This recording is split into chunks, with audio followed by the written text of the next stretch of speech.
Mesdames et messieurs, bonjour. Je vous prie de m'excuser pour les quelques minutes de retard assez inhabituels dans les journées d'économie pour le début de cette session qui est due à des embouteillages avec des voitures de pompiers dans le quartier.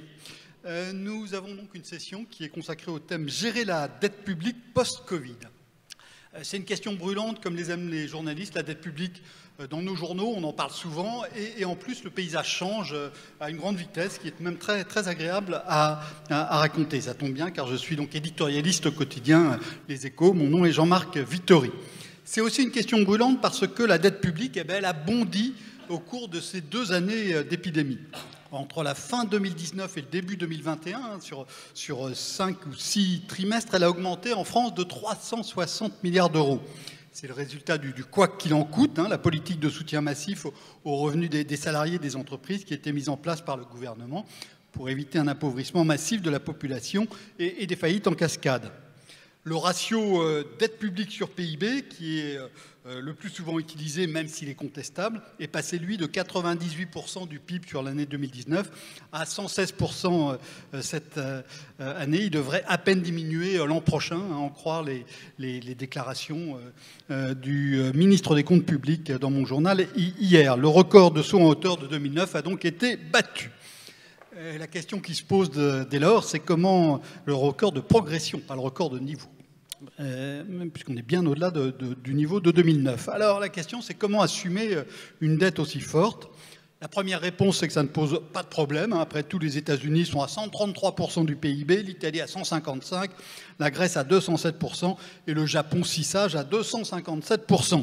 La deuxième réponse, c'est que ça ne pose pas de problème parce que les taux d'intérêt sur cette dette sont ridiculement bas. En France, le taux sur les obligations à 10 ans est autour de 0,3%. Si j'emprunte à ce taux, je n'ai presque rien à verser chaque année à mes créanciers. La troisième réponse est peut-être un peu différente, car ces fichus taux d'intérêt à long terme pourraient bien finir par remonter. Depuis qu'on parle d'inflation, depuis quelques mois, ils ont d'ailleurs commencé à frémir. S'ils revenaient par exemple à leur niveau moyen des années 2000 à 2010, autour de 4%, la charge de la dette serait, au bout de 3 ans, elle serait plus élevée de 25 à 30 milliards d'euros. Ça peut donc aller très vite, parce que 25 à 30 milliards de plus à sortir dans les comptes de l'État, c'est quelque chose de compliqué. Or, face à une dette trop lourde, il n'y a que 4 solutions. La croissance, qui augmente les richesses créées, donc qui permet d'en prendre une part pour rembourser la dette. L'inflation, qui allège les remboursements. La rigueur, qui n'a pas marché en Europe il y a 10 ans et on l'a payé très cher. Et le défaut. Qu'allons-nous faire cette fois-ci? Le débat monte en France. L'ancien Premier ministre Édouard Philippe a tiré la sonnette d'alarme récemment sur le sujet. Il pourrait aussi monter en Europe ou d'autres pays, mais dont l'Allemagne, mais pas seulement, reste partisan d'une baisse sensible de la dette publique dans les pays où elle est élevée. Et je vous rappelle qu'à partir de 2023, les normes européennes qu'on avait fixées lors de la dernière crise doivent a priori rentrer à vigueur en nouveau. Et donc nous devrions aller assez rapidement vers une dette à 60% du PIB, ce qui représente un effort absolument colossal. Le débat a aussi fait des éclats aux États-Unis avec la puissance d'une théorie monétaire moderne qui considère qu'il n'y a pas de limite financière à l'emprunt public, seulement des limites physiques, comme la quantité de travail et de ressources naturelles. Pour jalonner, évoquer et débattre sur cette question, nous avons 4 panélistes, 4 économistes, au profil et aux opinions différentes. Le débat a d'ailleurs commencé dans les loges, en attendant les derniers venus, sur les chapeaux de roue. Vous pourrez leur poser vos questions à l'aide des instructions qui s'afficheront a priori, normalement régulièrement sur l'écran derrière moi ou sur l'écran de votre ordinateur pour ceux qui nous regardent en ligne. Je les recevrai sur la tablette que j'ai là et qui devrait a priori fonctionner. Voilà, je vais commencer avec Philippe Aghion. Philippe, tu es professeur au Collège de France, tu présides le Conseil scientifique des journées de l'économie, mais surtout, tu es l'un des grands théoriciens mondiaux depuis maintenant, je suis désolé de le dire, des décennies, de la croissance endogène. C'est-à-dire que pour toi, la croissance, elle ne vient pas de l'extérieur, on peut la fabriquer, et donc il faut en fabriquer davantage pour rembourser la dette, quitte à s'endetter un petit peu plus. Oui, tout à fait. Donc, voilà, merci beaucoup d'être... Donc un petit peu la vision, effectivement, c'est que la capacité, donc l'endettement est un problème, donc la quantité de dette qu'on a est problématique, évidemment, Mais ce qui est important aussi, c'est le différentiel entre le taux de croissance et le taux d'intérêt. Alors, effectivement, il se peut que les taux d'intérêt remontent, mais d'où l'importance que faire aussi remonter les taux de croissance. Et donc, seulement le taux de... moi, disons, toute l'approche que j'ai à la croissance, c'est que le taux de croissance est endogène et dépend dépend des politiques et des institutions économiques. Et donc, il ne faut rien faire, c'est-à-dire il va falloir certainement s'attaquer à notre dette publique, mais ne pas le faire d'une manière qui compromettent notre croissance. Parce qu'à ce moment-là, on va, au lieu d'améliorer notre capacité à rembourser notre dette publique dans le futur, on va détériorer notre capacité à rembourser la dette publique dans le futur. Donc, moi, bon, je ne suis pas spécialisé à la dette publique, dans ce panel, il y a des gens beaucoup plus qualifiés que moi, mais disons que moi, mon sentiment, c'est que on va devoir retourner aux critères de Maastricht, on va devoir reprendre tout au sérieux, mais il faut regarder la composition de la dépense publique, c'est-à-dire de dire, voilà, je ne peux pas mettre sur le même plan des dépenses éducation, recherche, innovation, politique industrielle intelligente qui boostent la croissance, sur le même plan que des dépenses qui ne boostent pas la croissance. Donc il va falloir dire, voilà, et il y aura peut-être un débat européen à avoir là-dessus, c'est-à-dire si par exemple nous, on montre qu'on est capable, par exemple, eh bien, de réduire certaines dépenses qui n'augmentent pas la croissance, peut-être moi je suis pour l'allongement de la durée de cotisation des retraites d'1 ou 2 ans, en tout cas en tenant compte de la pénibilité et de l'âge où on a commencé à travailler, peut-être d'autres économies qu'on peut faire, et en même temps, eh bien, il y a des investissements de croissance que l'on doit faire. Voilà. Alors, est-ce qu'on peut avoir ce débat-là? Est-ce qu'on peut dire, nous, voilà, on va réfléchir à la composition de la dépense publique, très sur le mode Draghi. Je ne veux pas rester trop longtemps, mais Mario Draghi en Italie, c'est un pays très endetté, l'Italie.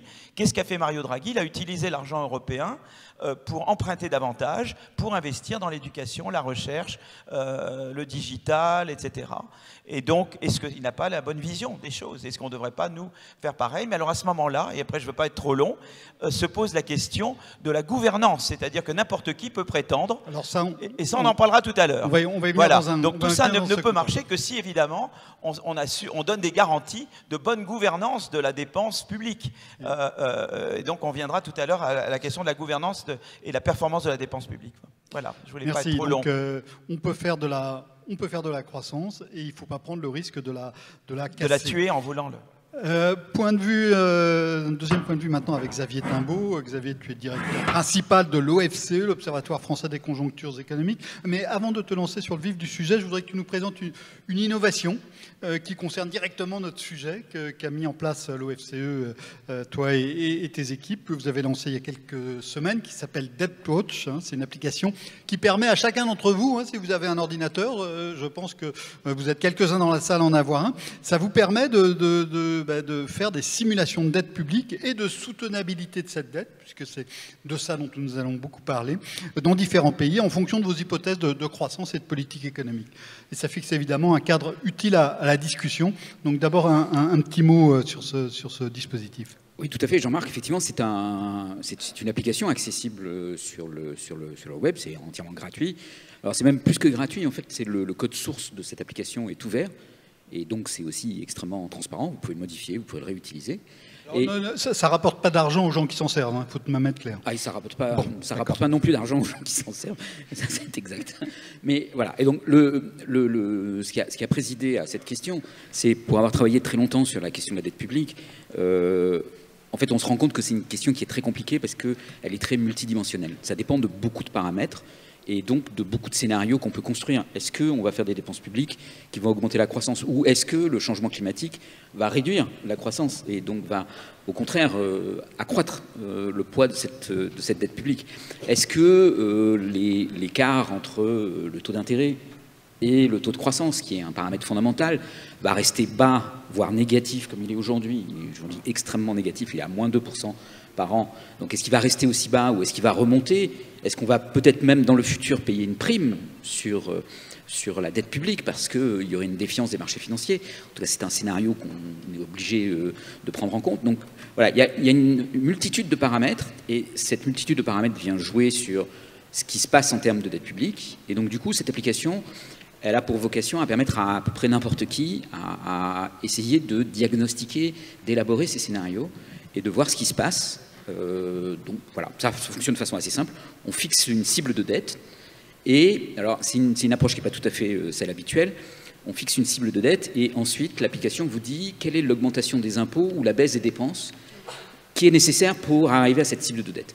Alors, ça a un des intérêts de ça, c'est que ça permet de beaucoup discipliner le débat, parce que en fait, ça porte la question sur le long terme et ça permet de voir, de traduire dans un espèce de langage commun qui sont, et peut-être qu'on comprend plus facilement, qui sont quelle est la hausse des impôts ou la baisse des dépenses qui est nécessaire pour arriver à un certain objectif. Donc on peut se rendre compte que si on veut redescendre à 60% de dette publique, les critères de Maastricht que tu évoquais, eh bien à ce moment-là, il va falloir, c'est des chiffres qui sont assez frappants, aujourd'hui en France, il faudrait augmenter de 5 ou 6 points les taux de prélèvement obligatoire pour arriver, dans 20 ans, à avoir une dette publique à 60%. Le gain qu'on aurait à avoir une dette publique à 60%, il n'est pas très élevé.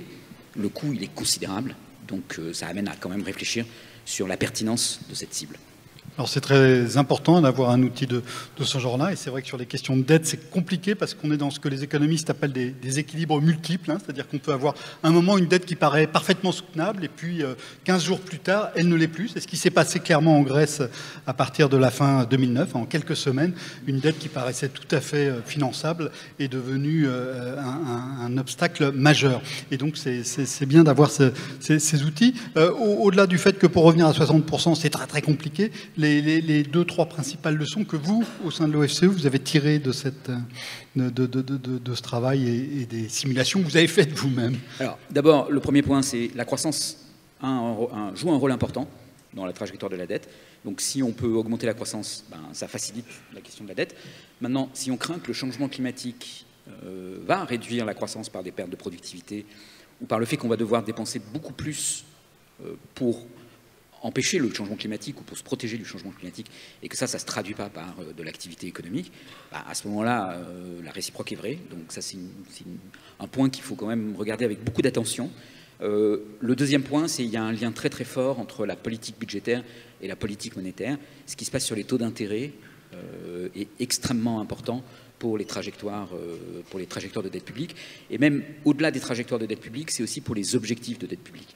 Si les taux d'intérêt remontent bien au-delà de la croissance nominale, ce qu'on pourrait craindre dans un scénario de défiance, à ce moment-là, on paye très cher de ne pas avoir une dette publique à 60%.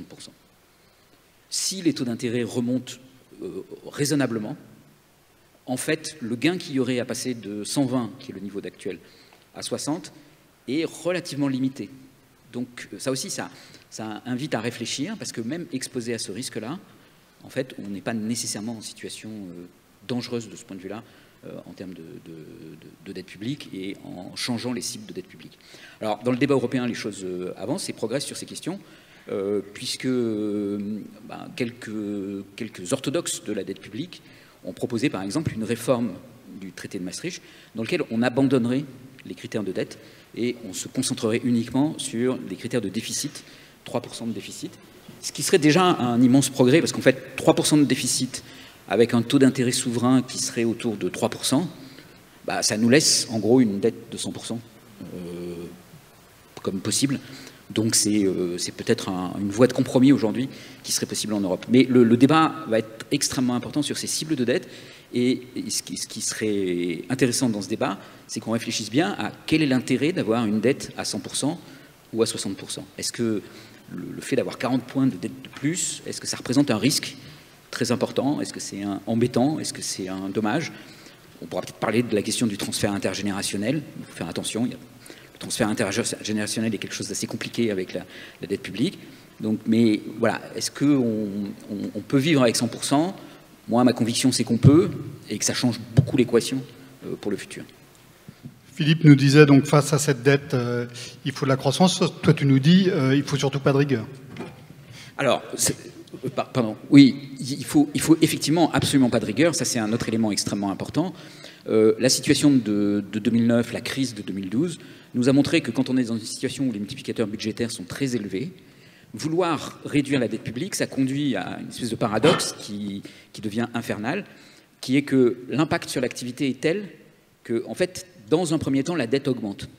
Et comme on réduit la dette pour essayer de retrouver la confiance des marchés, et que le premier résultat qu'on obtient, c'est d'augmenter la dette, cette confiance, elle se délite encore un peu plus, et on entre dans un cycle où la seule façon de s'en sortir, ça a été le « whatever it takes » de Mario Draghi, qui a consisté à dire « empêchons ».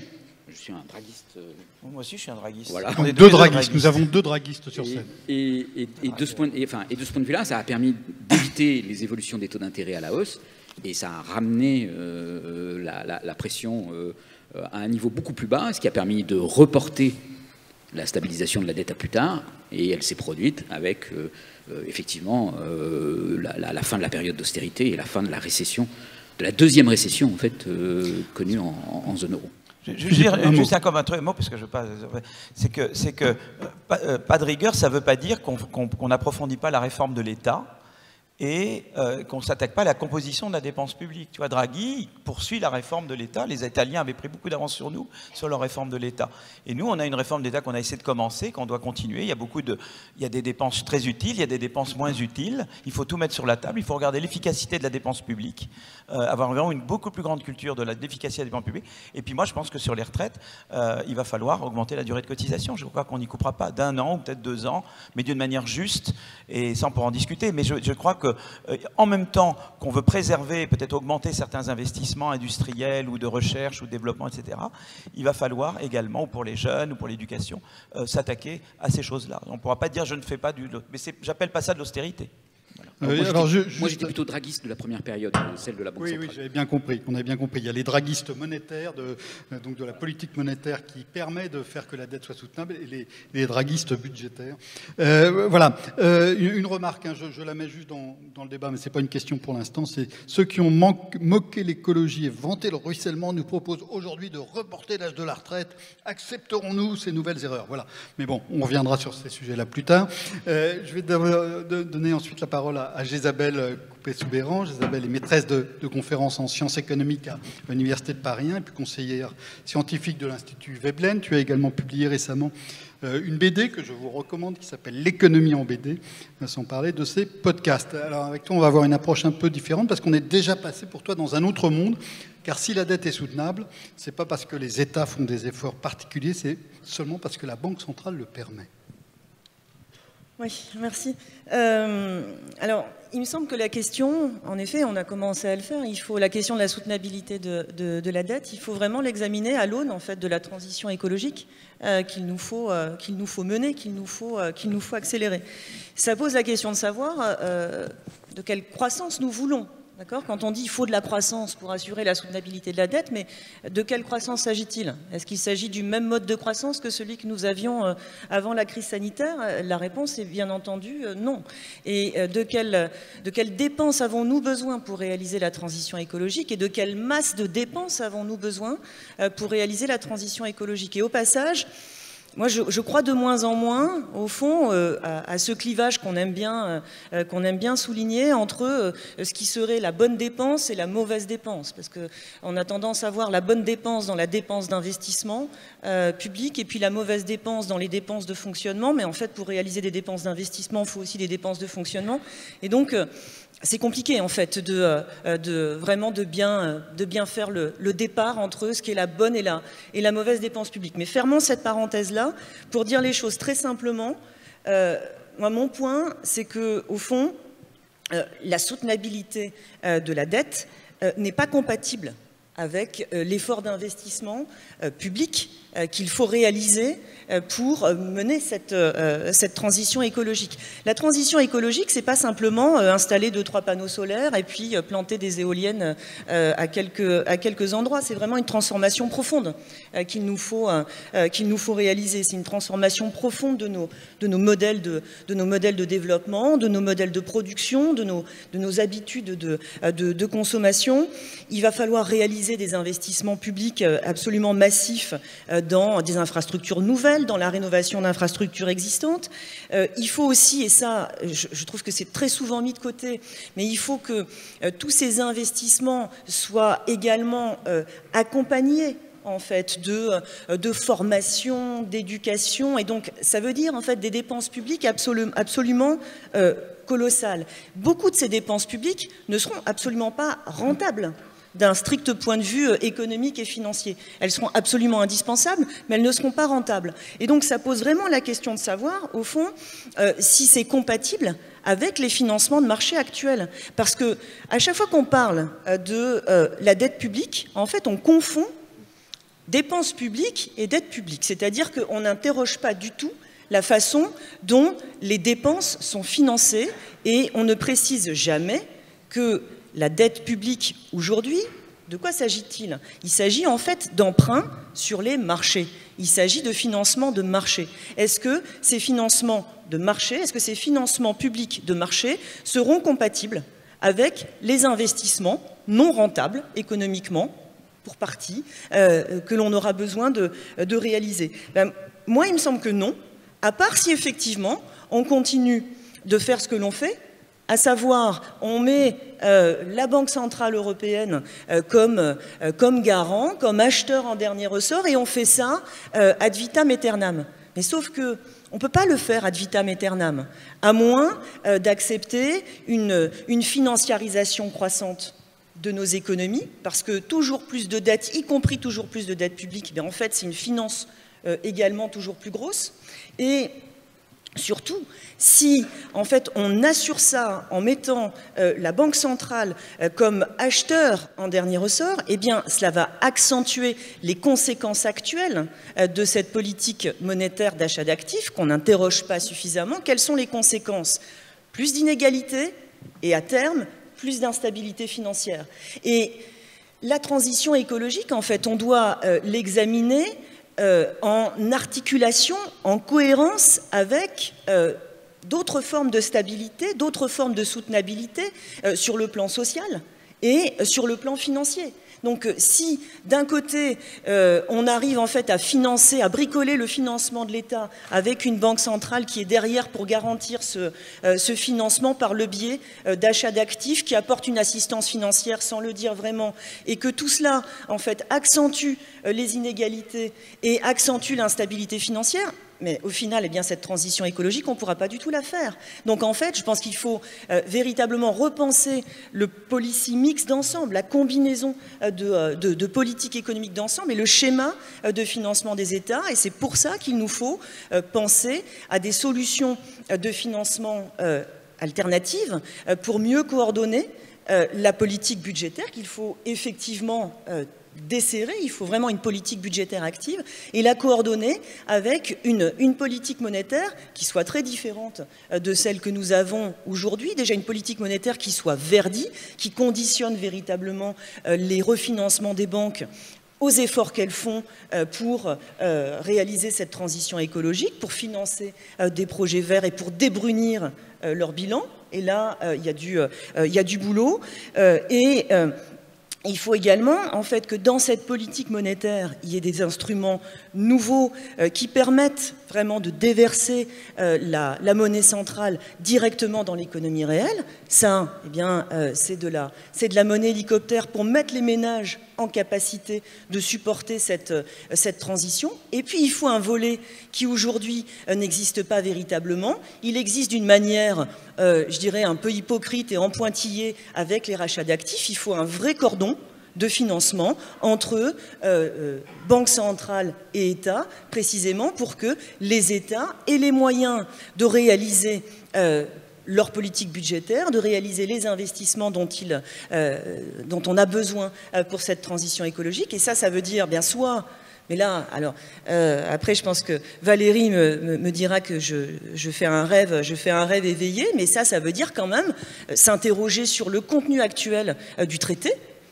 Ça veut dire revenir sur l'article 123, repenser l'assistance financière. L'article 123 qui? Alors, l'article 123, c'est un article qui régit le mandat du système européen de banque centrale et qui interdit à la Banque centrale d'apporter une assistance financière directe aux États.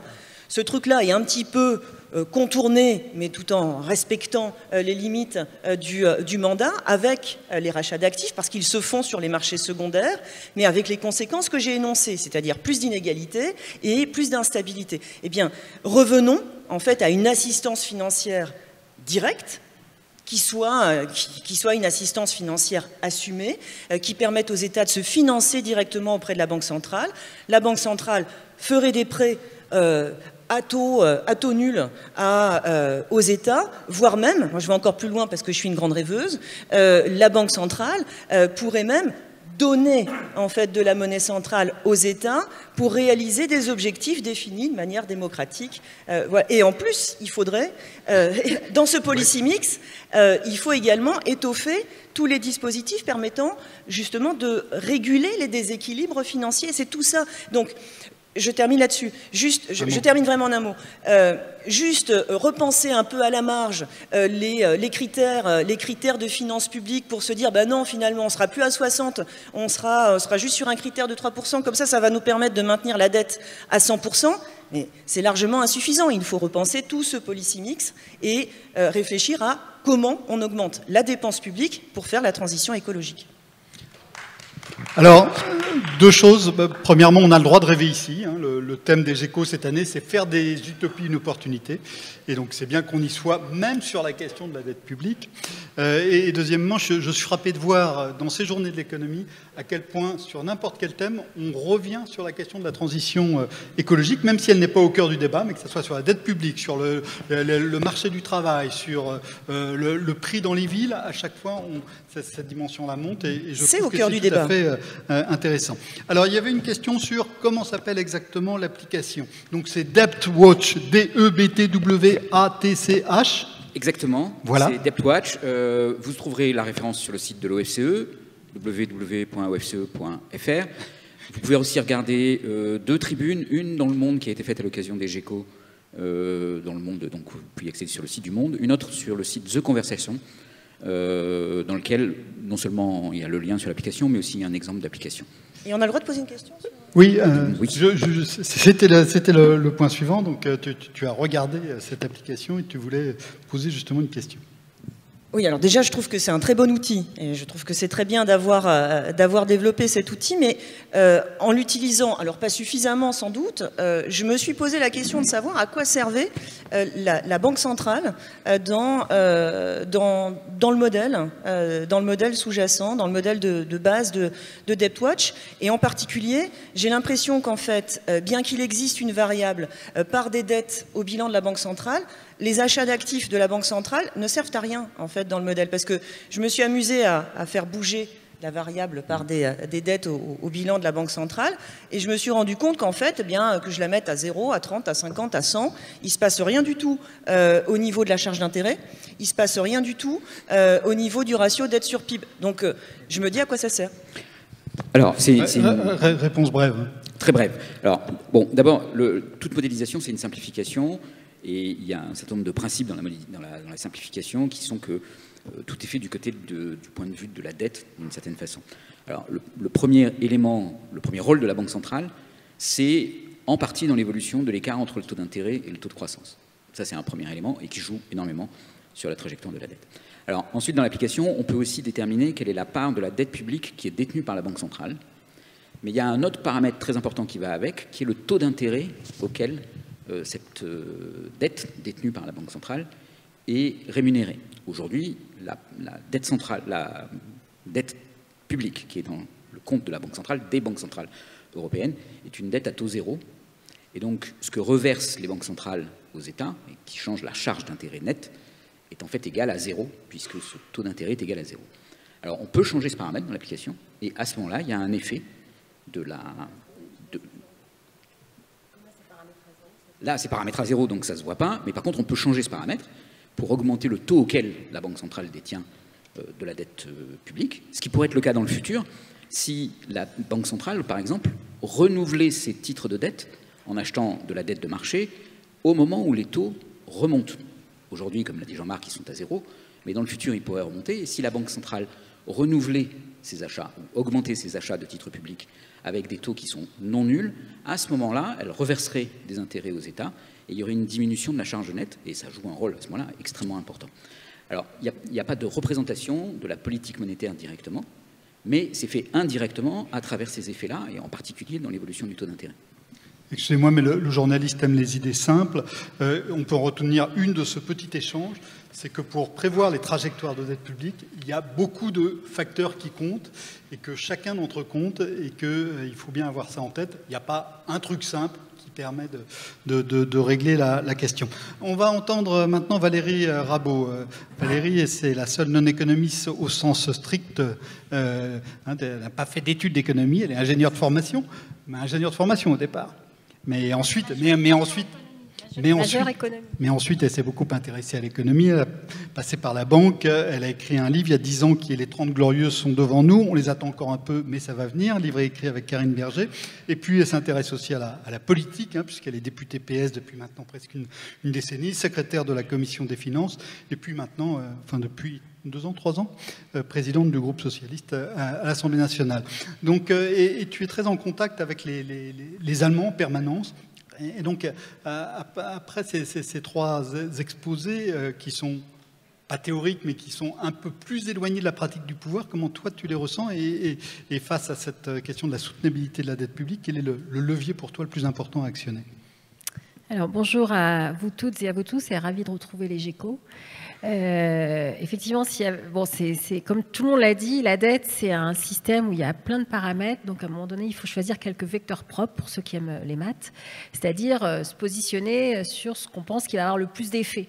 Parce qu'on pourrait bouger tous les paramètres, et là, à la fin, on devient un peu fou parce qu'on ne sait plus dans quelle direction ça bouge. Donc, moi, ce que je crois, le premier point, c'est qu'effectivement, pour répondre à une des questions qui a été posée, la croissance économique et ne pas, à ce stade, baisser les dépenses publiques est en tout cas une priorité, parce que sinon on ne sortira pas la tête de l'eau, on ne sortira pas de cette crise. Donc ça, c'est un préalable. Et évidemment, cette croissance économique, elle doit se faire avec la transition écologique, c'est-à-dire de dire profiter de l'investissement pour transformer nos infrastructures, faire en sorte qu'on ait une économie beaucoup moins carbonée qu'aujourd'hui.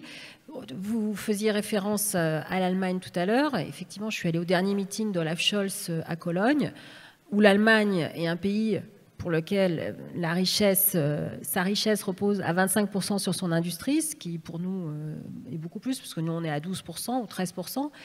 Et donc, ça a été l'essentiel du message politique de la campagne qui s'est déroulée au mois de septembre sur cette décarbonation de l'économie, mais tout en restant, ce que disaient les Allemands, numéro 1 sur l'industrie. Donc ça, c'est un préalable, en tout cas, qui pour moi est absolu. Si on regarde l'histoire, toujours sur ce point, si on regarde l'histoire de notre pays et de la dette française, elle n'a jamais baissé. Je parle des récentes années, on va dire, depuis 1973. Elle n'a jamais baissé, sauf une fois. C'était sous le mandat de Lionel Jospin, et pas parce qu'on baissait ou on faisait de l'austérité, mais parce qu'il y a eu une dynamique de croissance, et qui d'ailleurs était supérieure à celle de l'Union européenne, ce qui a permis de faire passer la dette publique de 61,7% du PIB à 57,8%, donc une baisse de 4 points, mais encore une fois, pas avec de l'austérité. Donc, la question qui se pose, c'est si on dit on veut créer de la croissance, on veut faire de l'investissement, comment on fait aujourd'hui? Parce que c'est bien la question du comment. Et cette question du comment, je pense qu'il ne faut pas la... pour moi, elle est extrêmement importante, et c'est le deuxième point. Effectivement, aujourd'hui, on tient... la France n'est pas en cessation de paiement, et je pèse un peu mes mots, parce qu'il y a la Banque Centrale Européenne. Si on n'était pas financé par la Banque Centrale Européenne, on avait des finances publiques tellement abîmées par rapport à d'autres à l'entrée de la crise que de toute façon, on aurait eu du mal à financer le quoi qu'il en coûte. Parce que, encore une fois, quand on n'a pas d'argent, il faut bien qu'on trouve un prêteur. Et les prêteurs, ils préfèrent prêter à l'Allemagne qu'à nous, à ce stade aujourd'hui. Donc ça, c'est bien. Si on n'avait pas cette solidarité européenne, via la Banque Centrale Européenne, la France est en cessation de paiement. Du coup, la question qui se pose, c'est est-ce que cette solidarité européenne va pouvoir se poursuivre pour faire l'investissement dans la transition écologique? Et ça, c'est bien le point pour moi qui est clé. Je distingue 2 phases. Aujourd'hui, on a de la dette, que je vais appeler de la dette Covid. Moi, je pense qu'elle peut rester dans le bilan de la Banque centrale. Si la Banque centrale ne nous demande pas de rembourser, il y a 0 raison qu'on ait à la rembourser. Seulement, dire on annule la dette de la Banque centrale, je pense que les Allemands ne le voudront pas. C'est pas que je pense, c'est que j'en suis quasiment certaine. Donc quand on a un deal politique avec d'autres, il faut aussi qu'on accepte d'entrer dans cette phase de négociation avec les autres. Et en tout cas, comme on est très dépendant de la Banque Centrale Européenne, peut-être plus que les autres, parce que c'est quand même pour l'essentiel beaucoup l'Allemagne qui la finance, ce deal politique, c'est véritablement un accord politique qui doit être négocié tous les jours. Et je peux vous assurer, comme l'a dit tout à l'heure Jean-Marc, ça a été très long à négocier un certain nombre de choses, notamment au cours de l'année 2020, pour qu'il y ait de la vraie relance. Donc la question qui se pose, c'est comment, quand on se regarde nous, où on a quasiment, quand on prend toute la dette privée des ménages, des entreprises et de la dette de l'État, on est à 270% du PIB. Ça veut dire que concrètement, si on voulait la rembourser, il faudrait 3 années de richesse produite rien que pour faire ça, enfin, ce qui est délirant, et c'est 2 fois plus que l'Allemagne, quasiment 2 fois plus que l'Allemagne. Comment on offre une opportunité politique, des conditions politiques pour obtenir un accord avec nos partenaires européens? Et bien moi, je crois que ça a été dit, il faut que les dépenses d'investissement, donc ça c'est le 3e point, il faut revoir les traités budgétaires, donc notamment le traité de Maastricht. Comme l'a dit Xavier, il faut se concentrer sur le déficit et pas se concentrer sur la dette. De toute façon, de la dette, tout le monde en a. Et on en a vraiment des wagons. Donc, on la stabilise, on la gèle. Je ne sais pas comment il faut l'appeler. Vous dites, on la gèle. Celle-là, on n'y touche plus, on la gèle. Mais ce qu'on fait pour aujourd'hui, c'est-à-dire qu'on s'engage sur une dynamique plutôt sur le déficit, ce qui là prend en compte plusieurs paramètres, comme ça a été dit tout à l'heure par Xavier. Et je pense que ça donnerait un peu une respiration plutôt que de courir toujours après la dette passée qui, dans le fond, est très importante. Et si on se concentre sur cette histoire de dette passée, on n'avancera pas pour le futur. Et le 4e point, c'est une fois qu'on a dit ça, c'est comment on scinde à l'intérieur des dépenses publiques ce qui relève de l'investissement. Et je suis complètement d'accord avec Isabelle, quand on investit, il faut que, si vous avez une machine-outil et qu'il n'y a personne pour la faire fonctionner, ou autre chose, elle ne vous rapportera pas grand-chose.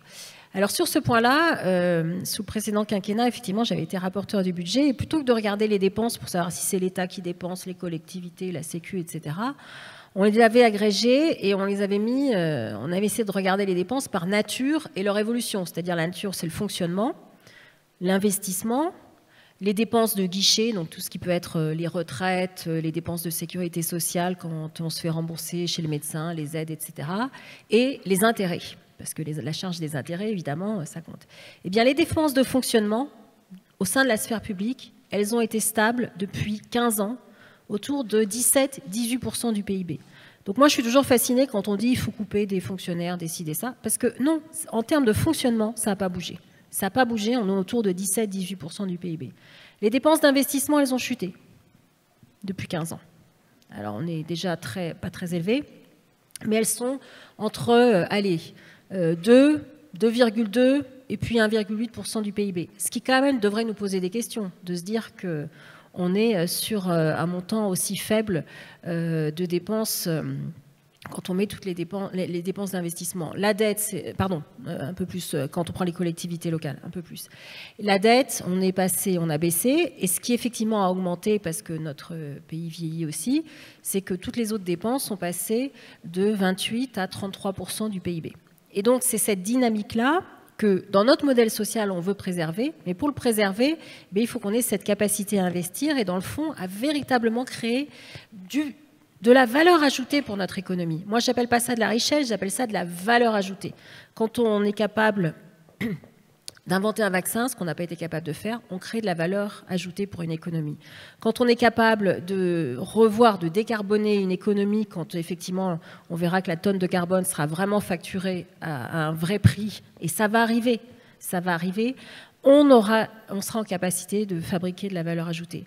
Et donc, le message, ou en tout cas la négociation politique que j'aimerais avec nos partenaires, l'ensemble de nos partenaires européens, c'est de se dire: quel est l'accord politique sur l'investissement? Honnêtement, l'Europe, elle a toujours été championne sur beaucoup de nouveautés, beaucoup de créations, de messages politiques aussi. Il faut là-dessus qu'on puisse arriver à prendre ce nouvel élan, parce que sinon, on va disparaître de la carte des inventions, on va disparaître de la carte de la créativité. Honnêtement, le match qui se joue aujourd'hui entre les États-Unis et la Chine, il est il interroge vraiment, hein, parce que en termes d'innovation, c'est d'une rapidité qui fait que si on ne se retrousse pas rapidement les manches là-dessus, on va perdre le match. Alors, je ne sais pas si c'est savoir s'il faut le gagner ou le perdre, mais il faut qu'on puisse se positionner. Et donc, l'idée est de dire qu'on revoit le traité de Maastricht, on enlève les critères sur la dette, on maintient les critères sur un déficit, et on se positionne en se disant, sur la partie investissement, on a une vraie dynamique de dette, de solidarité qui peut être créée et qui rapportera à tout le monde, qui rapportera sur le plan écologique, qui rapportera sur le plan de la créativité et puis aussi sur le plan économique. Faire des utopies une opportunité, hein, je rappelle le thème des échos cette année. Philippe, il y a une question, je voudrais que tu aies une réponse très rapide, mais qui est revenue déjà 4 fois, donc je voudrais que tu y répondes. C'est quelles sont les dépenses inutiles? Et puis ensuite, on abordera un autre point, mais très rapidement. Oui, alors je ne vais pas comme ça dire, voilà, ça, c'est pas utile. On sait qu'il y a, par exemple, je pense que c'est vrai, on sait que, par exemple, il y a le fameux millefeuille territorial, donc il y a des choses, on sait qu'il y a des choses très utiles, des choses moins utiles. Et c'est l'efficacité de la dépense publique. Relative. Peut-être qu'on a besoin de dépenser plus ailleurs. Peut-être, par exemple, les enseignants sont sous-payés, n'ont peut-être pas les bonnes missions. Il faut restructurer l'école. Il y aura une session sur les services publics après cette session-ci. On verra l'efficacité. Moi, c'est pas tant de dire je dois couper, c'est je dois garantir l'efficacité de la dépense publique. Ça, par exemple, ça on reviendra. Donc c'est plus dans ces termes-là, si vous voulez. Et ça vient aussi de la notion de valeur ajoutée. Par exemple, l'école, on dépense autant que les Finlandais, mais avec des résultats beaucoup moins bons que les Finlandais. Pourquoi? Donc c'est là qu'on arrive à la gouvernance. C'est-à-dire qu'il faut maintenant qu'on se soumette à des critères. Si on dit on investit, parce qu'on peut toujours prétendre qu'on investit et ne rien faire. D'accord, hein, sur cette. Pardon? Vous 4, vous dites tous, il faut investir davantage. Oui, mais il faut avec de la gouvernance. C'est-à-dire que n'importe qui peut prétendre. Moi, je peux prétendre que je dépense plus en éducation. Il y a eu des études qui montrent que simplement investir plus en éducation ne te donne pas forcément plus de croissance, plus de... et c'est là que ce qui compte, c'est la gouvernance des écoles, c'est les tests PISA, c'est les tests de performance. Donc comment tu les génères? Donc tu dis, par exemple, j'investis dans l'école, il y a la gouvernance de l'école. Est-ce que je est-ce que je regarde la taille des classes, on a regardé, la qualité des profs, tu vois, etc. Donc il y a eu des études très microéconomiques. On a appris beaucoup. Angrist, qui a eu le prix Nobel cette année, il te dit beaucoup de choses là-dessus. Bon, je parle des écoles. La politique industrielle, c'est la même chose. Par exemple, là, il y a eu le plan 2030. La gouvernance de la politique industrielle, on n'a pas le premier mot là-dessus. On devrait ce qu'on appelle DARPAiser. Alors la DARPA, je ne vais pas vous embêter avec la DARPA ici, mais il faudrait une gouvernance, on en parlera plus tard. Mais c'est l'idée qu'il faut une gouvernance moderne de la politique industrielle. Nous, on l'a fait encore de manière très colbertiste et à la grand-papa. Et c'est donc, il y a d'abord, on peut mieux gouverner la dépense publique et la performance. L'école, tu regardes les tests. L'innovation, tu regardes les brevets ou la création de nouvelles entreprises ou la croissance de la productivité ou l'innovation verte, très important. Moi, je travaille beaucoup sur l'innovation verte, c'est très important. Donc tu regardes des critères de performance. C'est-à-dire que maintenant, il va falloir que l'investissement, si on va dans une idée de dire je dois regarder la composition de la dépense publique et ne pas regarder les dépenses d'investissement de la manière que l'autre, il faut qu'on accepte de se soumettre aux critères de gouvernance et de performance, et qu'on accepte que les autorités européennes viennent regarder, monsieur, on veut regarder vos tests PISA, monsieur, on veut regarder vos tests, vos performances innovation. Et je pense qu'il faut se soumettre à ça. Et je crois que, donc c'est beaucoup plus exigeant ce que je propose que ce qui était fait avant. Valérie. Oui, moi, je crois qu'il faut retrouver l'esprit scientifique. Je suis vraiment peinée que l'esprit scientifique est baissé dans notre pays. Tu parlais des tests PISA. En maths, on a vraiment reculé. Et ça veut dire, l'esprit scientifique, c'est aussi avoir l'esprit de prise de risque au sein de la sphère publique. Et cet esprit de prise de risque n'existe pas. Je suis désolée de le dire, alors pardon pour celles et ceux peut-être qui y travaillent, mais pas suffisamment. Vous prenez le premier plan de relance qui a été fait en septembre 2020, c'est 113 mesures. Mais comment voulez-vous vous y retrouver dans 113 mesures? Vous replantez des haies, vous allez mettre un soutien en borne de recharge électrique. Enfin, je veux dire, c'est ni fait ni à faire. En Allemagne, ils mettent 3 milliards pour faire 1 million de bornes de recharge électrique. Et ils se mettent d'accord avec les industriels. Et ils mettent des bornes de recharge électrique sur les autoroutes. En France, on est le seul pays où il n'y a pas de bornes de recharge électrique sur les autoroutes. Comment voulez-vous un jour que la voiture électrique, elle décolle vraiment? Enfin, moi, je suis désolée.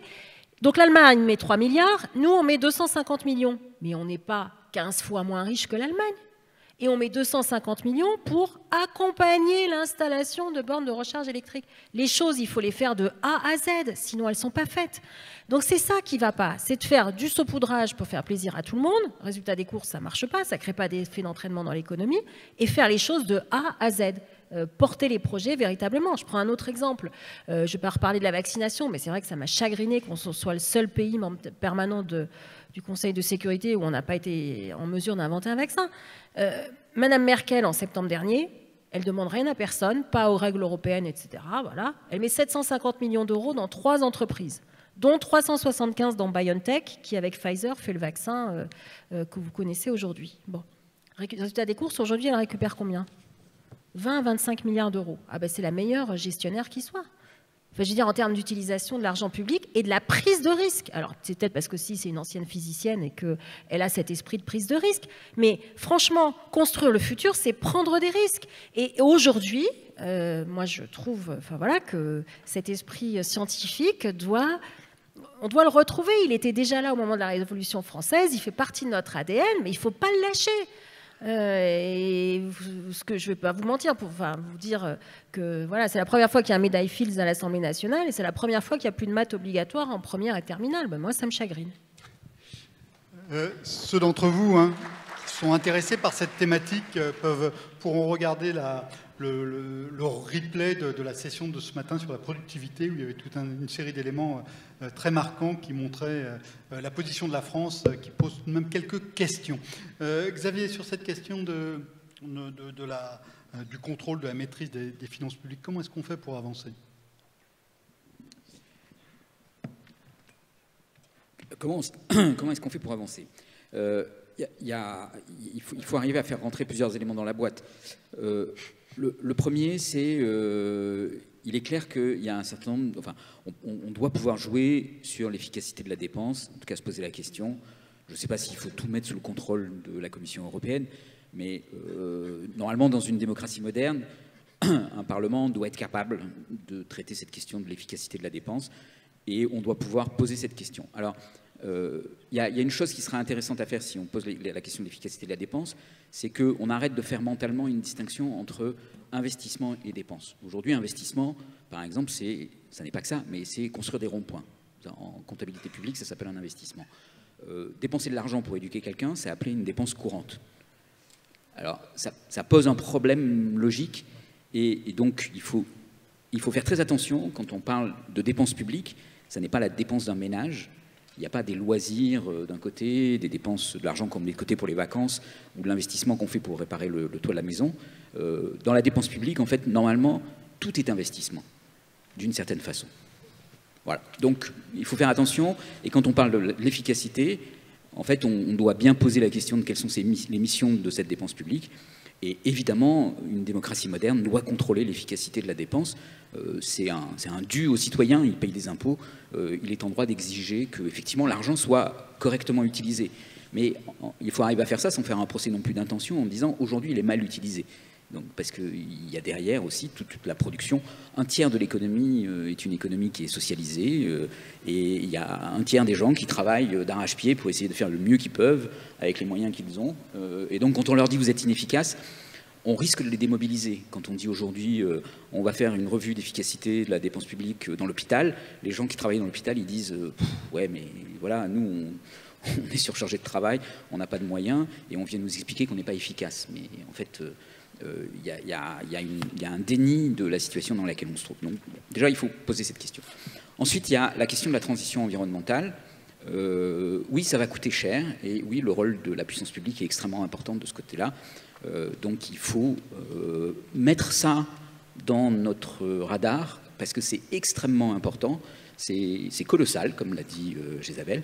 Par ailleurs, là, pour le coup, l'efficacité de cette dépense, elle sera dans ce qu'on fait pour le climat, mais ça n'aura pas d'autres bénéfices que ce qu'on fait pour le climat. C'est déjà énorme que c'est un des bénéfices pour le climat, parce que c'est ce qui va nous permettre, à nous et aux générations futures, de continuer à vivre sur cette planète. Mais par contre, oui, ça ne rapportera pas plus d'impôts pour payer ces dépenses. Donc ça fait partie de choses qu'il faut intégrer. Et on ne pourra pas dire d'ailleurs que cette dépense n'est pas efficace, mais on ne pourra pas non plus dire qu'elle rapporte de l'argent. Donc il faut mettre ça dans notre radar, c'est extrêmement important. Ensuite, et le dernier point, et je vais aussi en profiter pour lever un petit malentendu, quand je dis qu'on ne s'intéresse plus à la question de la dette, ça ne veut pas dire que la dette, c'est open bar et qu'on peut faire ce qu'on veut.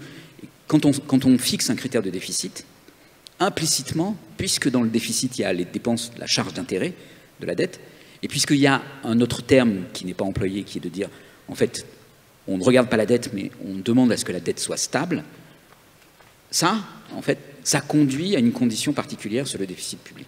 Donc, dire on va avoir un déficit public de 3% et une dette de tant de pourcents, en fait, c'est redondant, voire contradictoire. Les critères de Maastricht aujourd'hui, 3% de déficit, 60% de dette, ils sont contradictoires. En fait, si on a une dette stable à 60%, ben, le déficit public, compte tenu des taux d'intérêt aujourd'hui, il est de 1%. Voilà. Donc, on n'a pas besoin d'avoir les deux éléments. Et c'est très important de ne pas avoir les deux éléments parce que quand les taux d'intérêt sont très bas, et on a des tas de raisons de penser qui sont très bas, il y a l'intervention de la Banque centrale, c'est un des éléments. Il y a le ralentissement de la croissance et de l'inflation, qui par rapport aux années 80 ou 70 a beaucoup joué pour ralentir les taux d'intérêt. Et puis il y a un troisième facteur qui joue, qui est que aujourd'hui, et c'est pour ça que je pense qu'il faut faire attention quand on se prépare à renoncer ou on renoncerait à la finance de marché. Aujourd'hui, quand on met des titres publics sur le marché, les gens qui l'achètent, ils achètent un titre qui est assorti d'une assurance. L'assurance que dans un monde très turbulent et compliqué, cet argent, il sera remboursé. Quand vous devez servir des pensions à des gens qui ont mis de l'argent dans votre fonds de pension, et vous devez servir des pensions dans 40 ans, ben, acheter des obligations Coca-Cola ou Tesla, ça peut être très rentable à court terme, mais très très risqué dans 40 ans, parce que dans 40 ans, vous ne savez pas si les gens boiront encore du Coca-Cola ou utiliseront des Tesla. Parce que vous ne savez pas si Tesla sera encore un acteur du marché automobile, et vous ne savez même pas s'il y aura encore des automobiles dans 40 ans. Donc, par contre, il y a une chose dont vous êtes sûr, c'est que dans 40 ans, il y aura toujours un État français.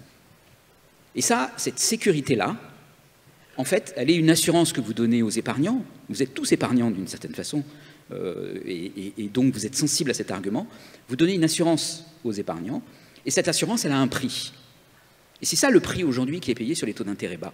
Alors, quand l'intervention de la Banque centrale se réduira ou cessera, les taux d'intérêt, ils remonteront. Mais la qualité de la signature, en particulier si on reste dans un régime Draghi M, post-2012, dans lequel il y a une garantie implicite de la Banque centrale sur les dettes publiques, et ça c'est extrêmement important pour la construction européenne, si on reste dans ce régime-là, et ça c'est un changement majeur, c'est pas juste une petite modification de traité, c'est un changement majeur dans la construction européenne. Et si on prend acte de ce changement majeur et qu'on le prolonge, eh bien les titres de dette publique seront toujours porteurs de cette assurance et seront toujours rémunérés beaucoup plus faiblement que les taux de marché. Là-dessus, on peut bâtir une dépense publique. Il faut conserver un minimum de sérieux budgétaire pour éviter que les dettes n'explosent et qu'on remette en cause cette architecture, mais ça nous laisse beaucoup de marge de manœuvre. Et à l'intérieur de ces marges de manœuvre, il faut qu'on arrive à construire ce pacte social, investir dans les endroits où c'est nécessaire, l'innovation, l'éducation sans doute, la cohésion sociale, c'est aussi extrêmement important, et puis la transition environnementale qui se profile et qui va coûter très cher. Alors je rappelle qu'aux États-Unis, il y a aussi eu un autre débat qui a été très animé, qui était sur le fait qu'il fallait regarder non pas le déficit ou la dette, mais la charge de la dette, et qu'à ce moment-là, on a un regard qui devient très différent pour les raisons que tu mentionnais. Tout à fait, et quand on regarde les déficits, et quand on dit on va s'attacher à des critères de déficit, implicitement, en fait, ça revient à s'intéresser à des critères de charge d'intérêt, et non plus des critères de dette. La dette est un stock, la charge d'intérêt est le flux associé, et c'est le flux associé qui compte parce qu'il intègre la dimension taux d'intérêt.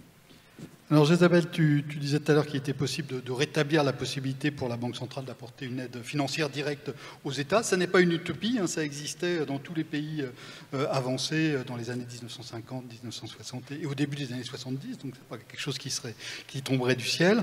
Il y a aussi d'autres possibilités qui ont été évoquées, qui est celle de l'annulation de la dette, de la part de la dette qui est détenue par la Banque centrale. Alors, est-ce que c'est possible? Est-ce que tu peux nous en dire un peu plus sur ce sujet sur lequel tu as été très vocal, comme on dit?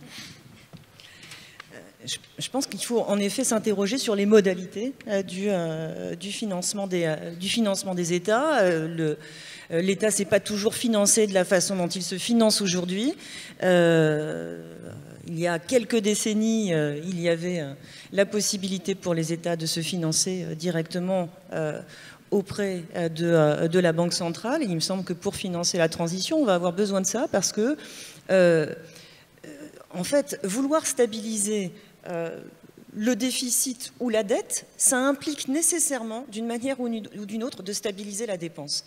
Et donc, si on réintroduit des critères de stabilisation, même un peu plus soft, même simplement un critère de stabilisation du déficit, de toute façon, ça implique de stabiliser la dépense. Donc, ce ne sera pas compatible avec la transition. Alors, tout à l'heure, j'évoquais en fait des changements colossaux au niveau du policy mix. Bien entendu, ça on se dit, ce sont des transformations institutionnelles majeures, ça prendra un temps fou.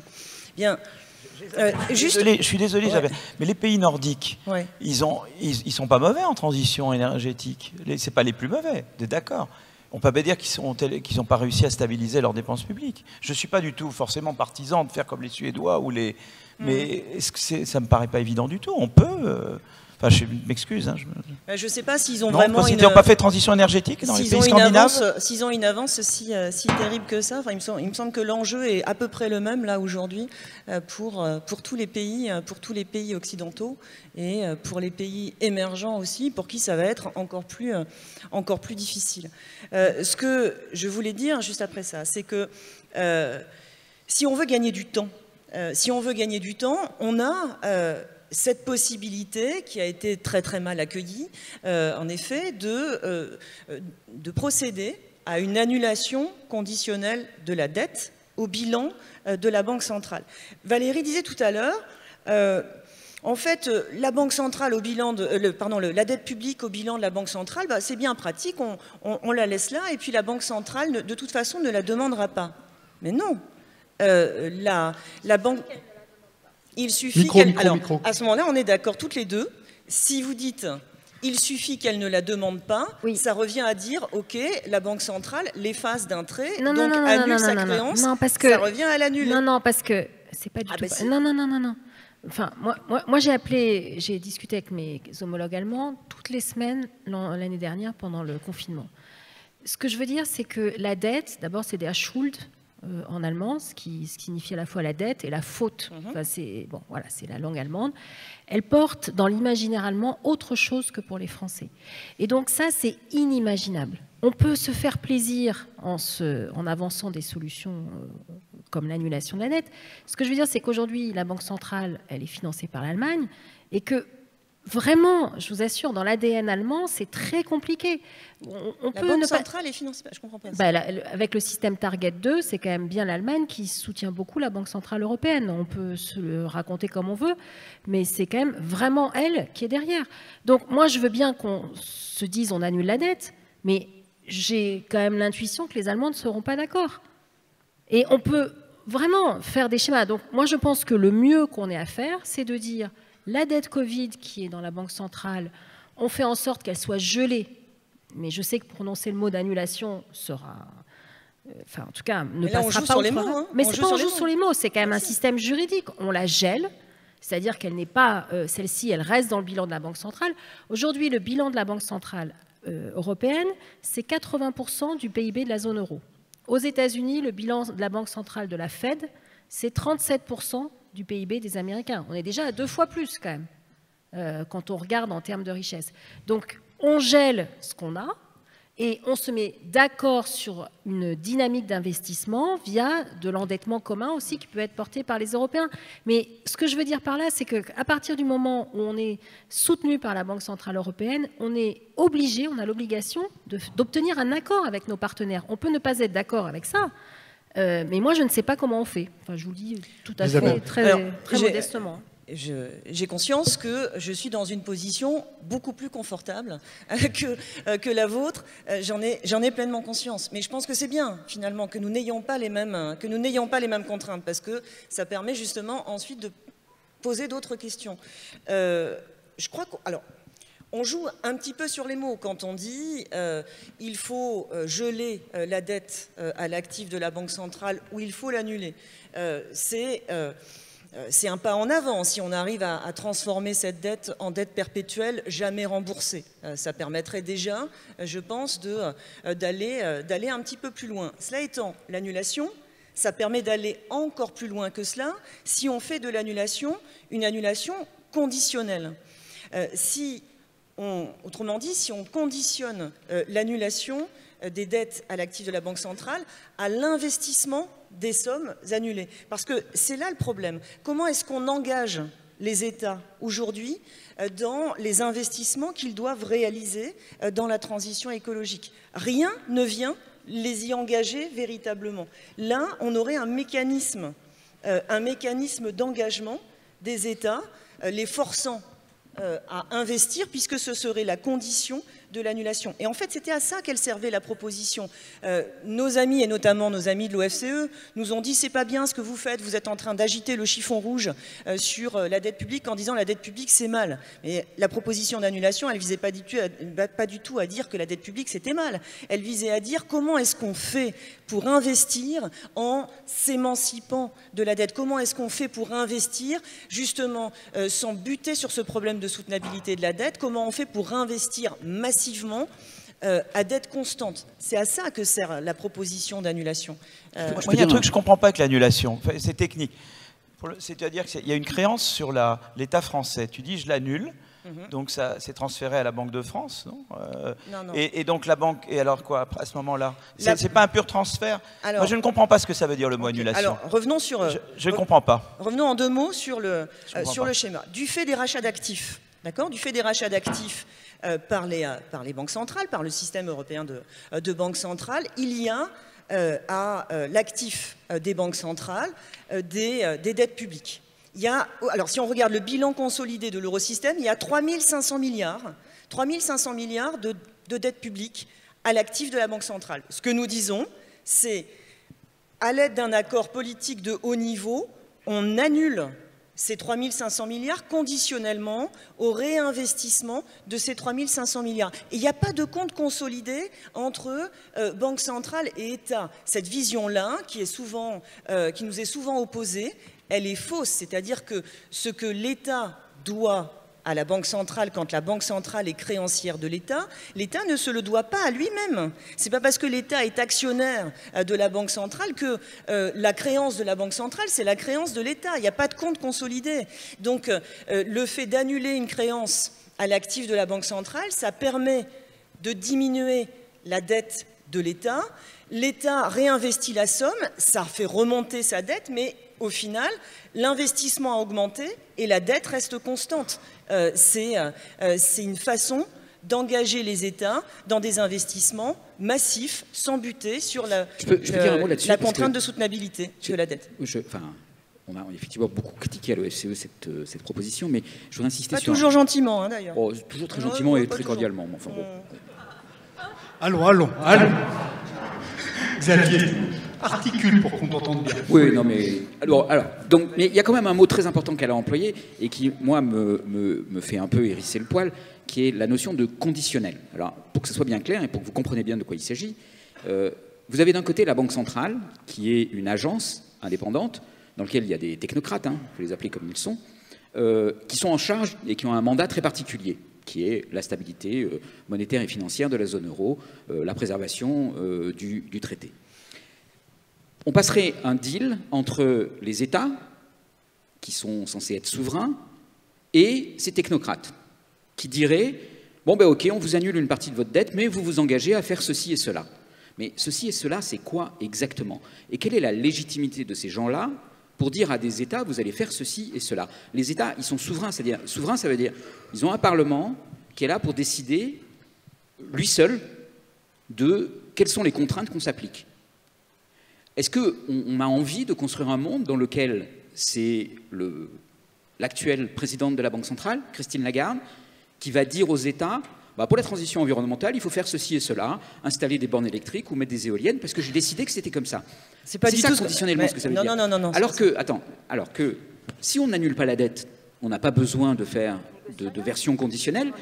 Et à ce moment-là, qu'est-ce qui va se passer? Qui est responsable ben, ce sont les États, les parlements, les démocraties. Et uniquement elles, et le contrat qu'elles vont passer, c'est entre elles et leurs citoyens. Et c'est le seul contrat qui soit censé et qui soit sain d'une certaine façon. Un contrat avec la Banque centrale n'a aucun sens. C'est comme si tu passais un contrat avec le gars qui te vend des cigarettes en lui disant « arrête de m'en vendre. Et si tu arrêtes de m'en vendre, je t'en achèterai plus. » Mais enfin, c'est absurde. J'ai le droit de réagir là quand même ou pas? Parce que, allez, bon, allez, Isabelle, à toi. alors, on a... C'était gentil quand même. Ouais. on a absolument jamais dit que la Banque centrale dicterait quoi que ce soit. Conditionnellement, ça veut dire ça. Non, ça a toujours été présenté comme un accord politique de haut niveau. Bien sûr qu'il faudrait un accord politique de haut niveau pour parvenir. Je termine, laissez-moi expliquer juste un tout petit peu. Oui, mais je veux dire, je laisse parler Isabelle ensuite. Il faudrait un accord politique de haut niveau rassemblant des représentants des banques centrales de l'eurosystème, des représentants de l'État, des parlementaires nationaux et européens, voire même d'ailleurs des représentants de la société civile, des think tanks, pour décider de manière démocratique des investissements à réaliser, c'est-à-dire pour décider, pour fixer d'une manière démocratique cette fameuse conditionnalité. Il ne s'agit absolument pas de soumettre les États à la Banque centrale plus qu'ils ne le sont déjà. Et ça me fait un petit peu rigoler quand même quand j'entends ça, mais ce serait incroyable de soumettre les États ainsi à la décision de la Banque centrale. Mais que se passe-t-il aujourd'hui? Les États ne sont-ils pas soumis finalement complètement à la Banque centrale? Que va-t-il se passer si la Banque centrale justement réduit d'une manière un peu plus importante que prévu ses achats d'actifs? Eh bien, il va se passer une très forte volatilité sur les marchés et la dette des États sera beaucoup plus compliquée à rouler. D'accord? Donc, cette soumission, elle existe.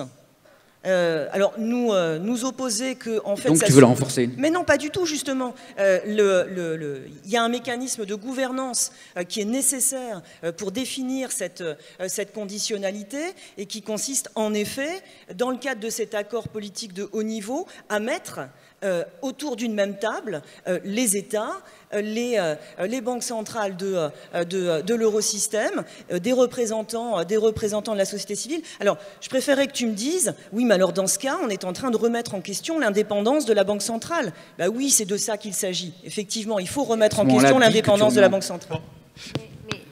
Mais dans ce cas, moi, je veux bien un accord politique de haut niveau, comme vous dites, mais avec qui? Parce que quand on discute avec nos partenaires européens, enfin, avant la crise du Covid, j'avais monté une réunion qui se réunissait tous les 6 mois des représentants sociodémocrates de tous les parlements européens avec qui on se voyait. Ben, je veux dire, ils ne sont pas sur cette ligne-là. Et la majorité au Parlement européen, qui s'est dégagée lors des élections de 2019, moi j'y suis pour rien. Je regrette que ce soit plutôt une majorité du PPE qui soit au Parlement européen. C'est pas celle-là. Donc le principe de réalité, je suis désolée peut-être que je suis moins dans l'utopie, ou je sais pas comment le titre qui a été évoqué, mais c'est de dire avec qui on discute et sur quelle base on peut trouver un accord. Parce qu'aujourd'hui cet accord n'existe pas. Je suis désolée de le dire ainsi. Il n'existe pas sur le niveau de la Banque centrale européenne. Mais je pense que l'inaction de nos gouvernants et le fait de vouloir rester comme ça dans des cadres figés et de ne pas penser l'avenir sera payé au prix fort hein, dans quelques années, hein, si ce n'est pas avant d'ailleurs. Alors, on va passer aux questions de la salle. Je voudrais juste faire une observation là-dessus. Évidemment, c'est un débat que j'ai beaucoup suivi, en particulier l'an dernier. J'avais travaillé sur les questions de dette publique et d'annulation. Il y en a eu beaucoup dans l'histoire. Quand on se plonge sur des millénaires d'histoire, il y a eu beaucoup d'annulations de dettes. Ça s'est rarement bien passé. Et là, on est dans une situation complètement nouvelle. Et c'est ça qui fait qu'on a ce débat-là aujourd'hui, qu'on l'a pas eu il y a 10 ou 20 ans. C'est que c'est la première fois que ce sont les dettes publiques qui détiennent une part importante de la dette publique d'un État, des États. Et ça, c'est une situation qui est radicalement nouvelle et qu'on n'a pas vécue. Et donc, les banques centrales, oui, pardon. Et donc, si les banques centrales annulent cette dette, on n'a pas en tout cas de précédents historiques qui nous permettent de dire il va se passer ci ou ça. Et je pense que c'est ça qui fait aussi qu'il y a un débat qui est très vif là-dessus. Je voudrais prendre des questions de la salle. Il y a des questions qui sont très techniques et puis d'autres qui sont un peu plus politiques. Alors, une question qui est à la charnière des deux. À quoi bon remettre en place les règles européennes en 2023 en sachant pertinemment qu'elles ne sont pas soutenables? Valérie? Oui. D'abord, les règles. Alors, bon, les règles européennes. Enfin, je sais pas. Moi, je parlais d'annuler dans le traité de Maastricht la partie sur la dette. Sur le déficit, bon, enfin, je ne sais pas s'il faut remettre les règles européennes ou pas, mais je vois bien qu'on va avoir quelques. Si on veut faire un investissement. Débat actuellement. Non, mais moi, je souhaite qu'on mette en priorité numéro 1 l'investissement pour le continent européen. Bon. Donc vous savez très bien que quand vous négociez avec quelqu'un, vous n'obtenez pas toujours tout ce que vous voulez. Mais si on met en priorité l'investissement, je pense qu'il y aura une contrepartie qui est de dire, regardez un peu votre déficit. Le déficit, c'est la différence entre les recettes et les dépenses. Bon, mais ça, chaque État peut arriver à les gérer aussi. Hein. Tout le monde parle de la réduction des dépenses. On peut aussi regarder ce qui peut se passer du côté des recettes, qui augmentent, je le rappelle, quand on a une création de valeur ajoutée. Donc pourquoi vouloir remettre les règles européennes? C'est pas que je veuille spécialement remettre les règles européennes, c'est que je pense que d'autres vont nous dire « Eh oh, les Français, vous êtes gentils, vous voulez toujours prendre des engagements devant nous, mais parfois vous ne les respectez pas tout le temps. » On va dire ça comme ça. Donc je pense que certains nous le diront. On n'aura pas besoin de le remettre sur la table. Encore une fois, ces règles, elles sont figées, quelle que soit la conjoncture économique, sauf un truc dont personne ne parle, qui s'appelle le fameux déficit structurel. Bon, je sais que... Non, mais je suis la seule à en parler à l'Assemblée nationale. Enfin, on est deux à en parler. Bon. Mais qui permet de prendre en compte le positionnement dans le cycle économique, qui permet de voir ce qui vient dans notre déficit, ce qui vient de la partie conjoncturelle, parce que tout le monde se prend une crise sur la figure, et ce qui vient de notre partie structurelle, parce qu'on n'a pas assez dopé notre économie, on n'a pas assez investi, on n'a pas fait la découverte du vaccin, enfin tout ce que vous voulez. Bon. Et là, ce point-là est très intéressant parce qu'il fait partie du traité. Bon, mais voilà, il est plus ou moins suivi. Mais surtout, ce qui est très intéressant, c'est que la Commission européenne recalcule cette fameuse partie du déficit structurel et applique la même méthode pour tous les pays. Eh bien, tenez-vous bien, la France est le seul pays où on ne trouve pas du tout le même résultat, puisque le gouvernement a tout mis sur la partie conjoncturelle en se disant c'est la faute de la crise, alors qu'en fait, la Commission européenne dit peut-être qu'il faudrait que vous investissiez un peu plus. Et ce message-là, évidemment, on ne l'entend pas, mais il est vraiment vrai. C'est-à-dire que notre économie a besoin de cet investissement, et sans doute, on l'a fait moins que d'autres. Donc, ce petit message-là, moi, je le trouve assez intéressant, y compris de la part de la Commission européenne. Mais seulement, c'est vrai, on ne l'entend pas beaucoup, parce qu'on ne parle que des 3% et de Maastricht, etc. Mais ça, c'est dedans.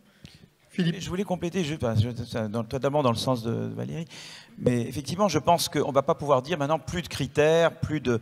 Alors, il faudra peut-être ajuster, il y a eu des propositions, je sais que Blanchard, Pisani et d'autres proposent des modernisations, mais je pense qu'un débat maintenant qui va être important cette année, c'est vraiment cette histoire de dire, voilà, si on investit dans certaines choses, un peu la négociation que Draghi a eue avec les autorités européennes. Draghi, il a négocié, hein.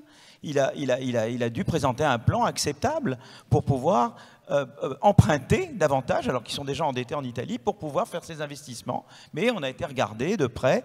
Voilà, donc je pense qu'il faudra donner possibilité à certains pays qui, en même temps, montrent qu'ils font des efforts. Par exemple, nous, on doit certainement faire quelque chose sur les retraites. La durée de... c'est fou quand même, Isabelle, vous ne parlez jamais de la durée de cotisation des retraites. Mais évidemment qu'il va falloir l'allonger, la durée de cotisation des retraites. On est le pays où il y a le moins d'années. Mais je ne dis pas allonger l'âge de la retraite. Le nombre d'années de cotisation en tenant compte de la pénibilité de l'âge où on a commencé à travailler. Bon, ça, c'est une des choses certainement où on peut travailler. Mais en tout cas, Draghi, il a montré qu'il faisait des efforts en matière de réforme de l'État. Et en même temps, il va falloir effectivement qu'on dise dans certains postes, on peut faire des investissements, mais voilà la gouvernance et voilà les critères de performance auxquels on se soumet. Et je pense donc l'idée n'est pas de jeter par-dessus bord les critères de Maastricht, ça peut dire les moderniser, mais de dire, c'est vrai que l'investissement, c'est quelque chose d'important, mais à ce moment-là, on se soumet à l'idée que on doit rendre compte en termes de gouvernance, en termes de composition de la dépense publique et se soumettre à des critères de performance.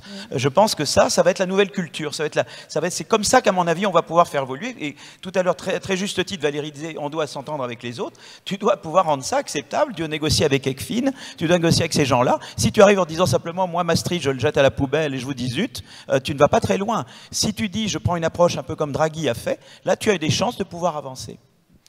Alors, il y a quelqu'un dans la salle qui te suggère, Philippe, de, je cite, prendre la retraite, voilà. Mais je voudrais poser une autre, question sur un autre sujet, parce qu'il y a beaucoup de questions, une question sur les inégalités qui revient sous différentes formes.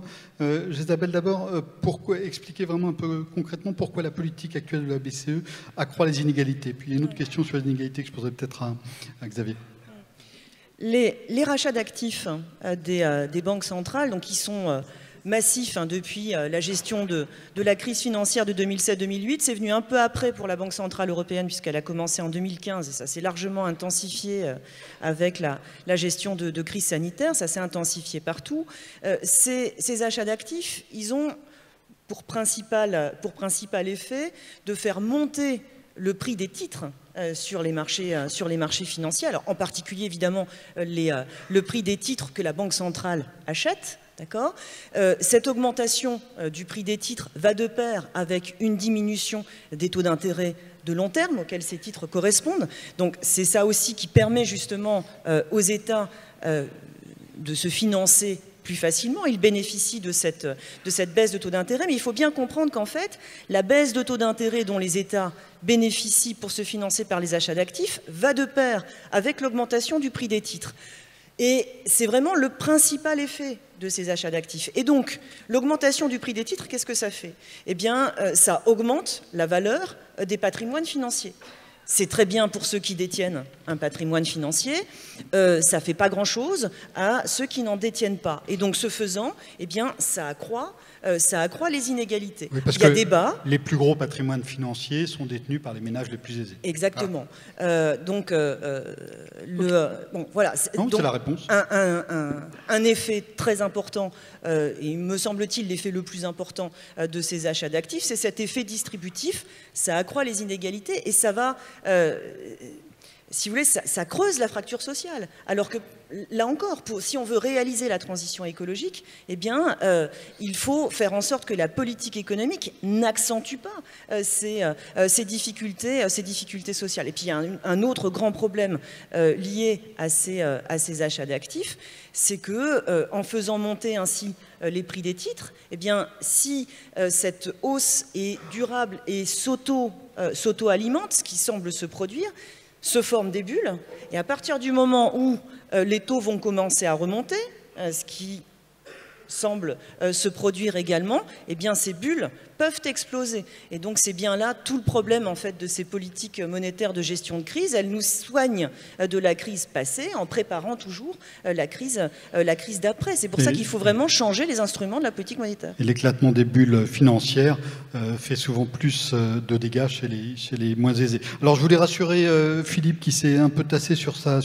chaise depuis qu'on l'incite à partir à la retraite. Il y a non Philippe reste et il y a aussi Philippe. Je réponds que je m'applique à moi-même augmenter la durée de cotisation. Voilà, en anticipation de la question posée. Il y a Philippe continue de publier dans les articles dans les top revues. Une autre question sur les inégalités, Xavier Mecky, qui est est-ce qu'on sait à qui profite ou ne profite pas la dette publique, celle qui n'est pas détenue par les banques centrales, mais celle qui est détenue ailleurs? Est-ce qu'elle a aussi ce qui pourrait se passer en termes de remboursement, de non-remboursement? Est-ce qu'on a une idée des effets distributifs de ce qui se passe sur les obligations et donc la dette publique? On n'a pas une idée très claire de ce qui se passe, parce qu'on a un peu de mal à traquer, à suivre en fait qui détient quels actifs. C'est un projet intéressant en termes de suivi de données pour le futur, probablement, parce que ça peut conditionner un certain nombre de politiques. Je voudrais juste, en répondant à cette question, apporter un petit point de complément à ce qu'a dit Isabelle. C'est vrai que les politiques monétaires ont tendance à faire gonfler le prix des actifs, mais il ne faut pas oublier non plus que de l'autre côté, ces politiques monétaires conduisent à des taux d'intérêt, et en particulier souverains, qui sont bas. Et donc ceux qui détiennent de la dette publique sont sous le coup de ce qu'on appelle, avec un terme qui est assez imaginé, qui s'appelle la répression financière. Répression financière, pourquoi? Parce qu'ils acceptent de détenir ces titres de dette publique, mais ils ont en échange un taux d'intérêt qui est très bas. Valérie parlait des Allemands.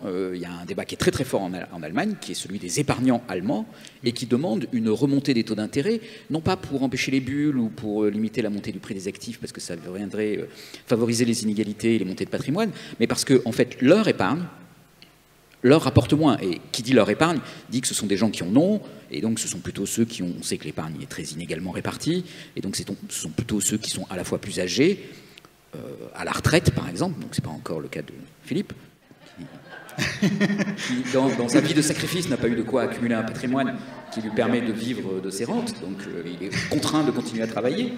C'est ça, hein. Mais, et heureusement qu'il s'est sacrifié, parce que ça a profité à nous tous de son travail, mais voilà. Et donc, il y a quand même cet effet qui joue, qui est que des taux d'intérêt bas conduisent à une faible rémunération de l'épargne. Ça a été un sujet, par exemple, très important pour l'assurance vie, qui, lié à des contraintes réglementaires, doit détenir une part d'actifs sûrs dans son bilan, et donc des actifs faiblement rémunérés, et était obligé de faire quelques acrobaties pour arriver à servir des rendements qui étaient compétitifs sur les marchés. Quelques acrobaties, ça veut dire prendre des risques financiers, ce qui peut venir alimenter des instabilités financières, et donc ça c'est un point très important, mais voilà, avec des taux d'intérêt bas qui signifient quand même une répression financière. Alors une question facile pour Valérie. On parle beaucoup de maîtriser la dépense publique. Pourquoi est-ce qu'on ne parle pas aussi d'agir sur les recettes publiques et en particulier l'impôt? Alors moi, je ne sais pas, cette histoire de maîtrise des dépenses publiques, d'abord, je ne sais pas trop ce que ça veut dire. Non, mais la question porte sur les impôts, ça tombe bien. Oui, non, mais alors sur les... Donc, ce qui compte pour moi, c'est plus le déficit, l'adéquation entre les recettes et les dépenses, plutôt que de toujours avoir un débat sur les dépenses publiques. Donc sur les recettes, je vais redire ce que j'ai dit tout à l'heure. La dynamique de création de valeur, de facto, c'est ce qui fait rentrer plus de recettes dans les caisses de l'État. Enfin, je suis désolée. Hein.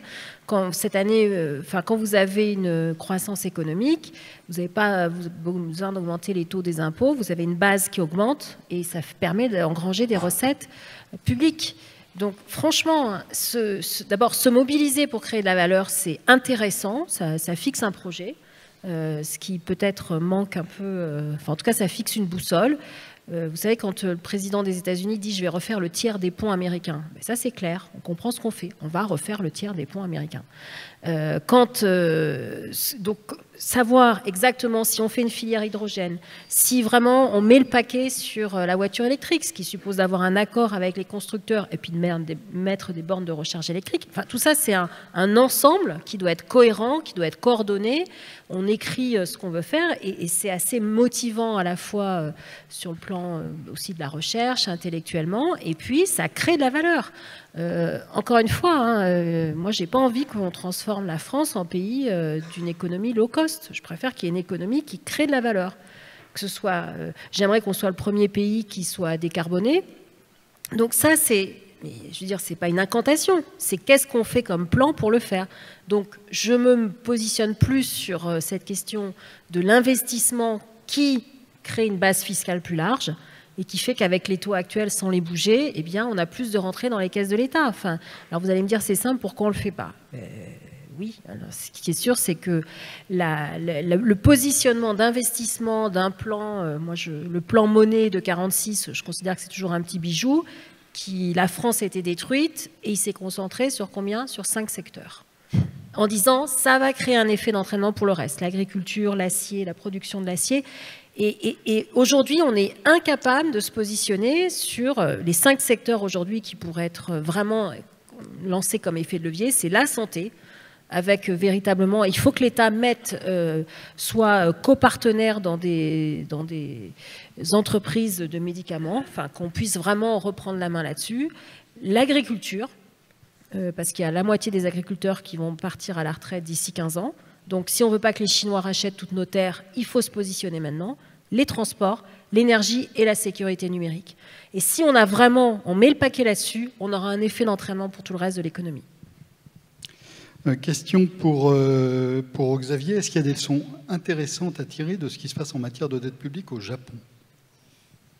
Alors, il y a des leçons intéressantes qui sont à tirer de ce qui se passe au Japon. La première chose, c'est qu'on peut vivre avec des niveaux de dette très élevés, avec une banque centrale qui détient une part non négligeable de cette dette pendant un moment. Tu disais tout à l'heure, on n'a jamais connu le cas d'une banque centrale qui détenait de la dette publique.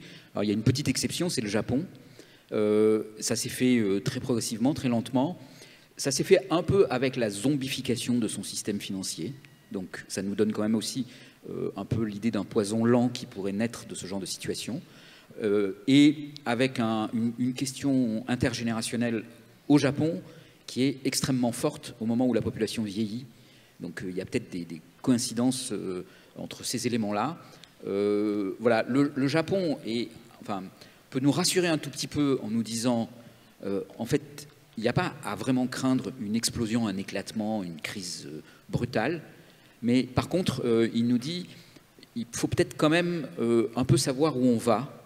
Parce qu'au bout d'un moment, on s'installe dans des situations, et 20 ans après, on se dit, mais comment on a fait pour en arriver là? Et au fond, est-ce que c'est vraiment raisonnable et rationnel? Voilà. Donc peut-être le Japon peut nous amener à cette réflexion-là. Oui, je peux rebondir. Juste un mot, parce qu'ensuite il faut conclure.